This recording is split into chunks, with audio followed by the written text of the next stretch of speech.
Something I think you guys should know is that the masquerade art form that Ghana has is truly a Guyanese thing, and it has influences from three of our ethnic groups.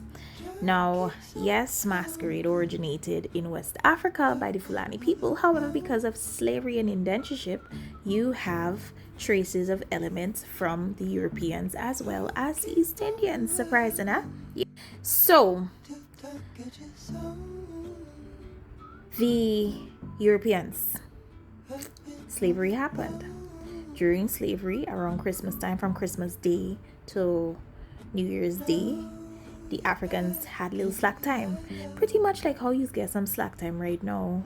Around Christmas time, where you get to do your fine runnings, you could do your own little thing because nobody ain't watching you down with all the eyes.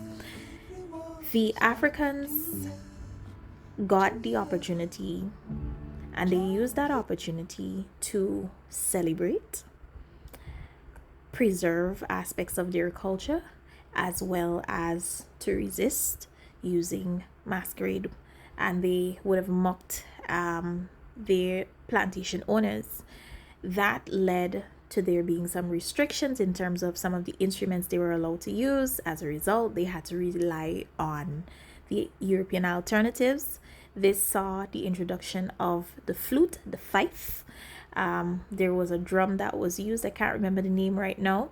There was European influence even in the costume of the flunkers as well as the flunkers dance.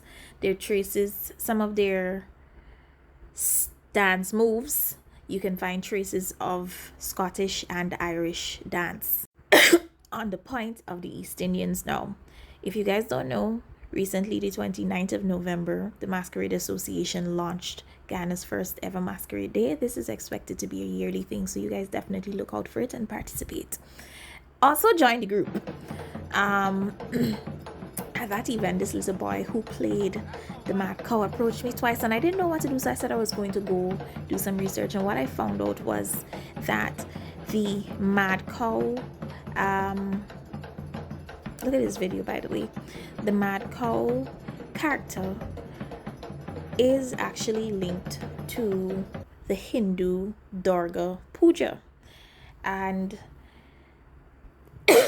as I continued to read, I found a Trinidad article which spoke of Sumari, which was a horse masquerade character developed in India, and that was associated with the Hindu Durga festival. They mentioned that this is a character that was seen frequently both in Trinidad as well as Guyana. And they also mentioned that the estate owners had records of this masquerade character or practice, and they made mention of it being the Indian version of the Borokit. Now, the Borokit is the donkey masquerade character that you see in Trinidad. Saint Kitts, I believe, also has their own version. It's called something else. But with the whole donkey thing, it had me thinking, why does Ghana have the cow instead of the donkey? And two things popped up. Something else that I read stated that the mad cow character was non-existent prior to 1838. 1838, we know, is when the East Indian indentured laborers came to Ghana. I am also aware that the cow has major significance in the Hindu faith.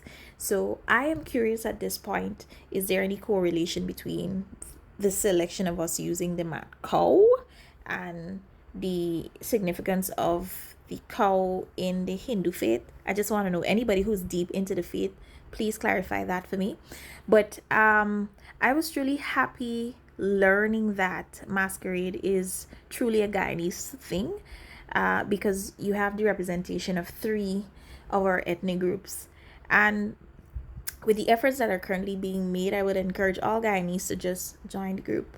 Be active about it. If you can't be a very active member, at least volunteer here and there or support the work that they're doing so that we preserve this Guyanese thing.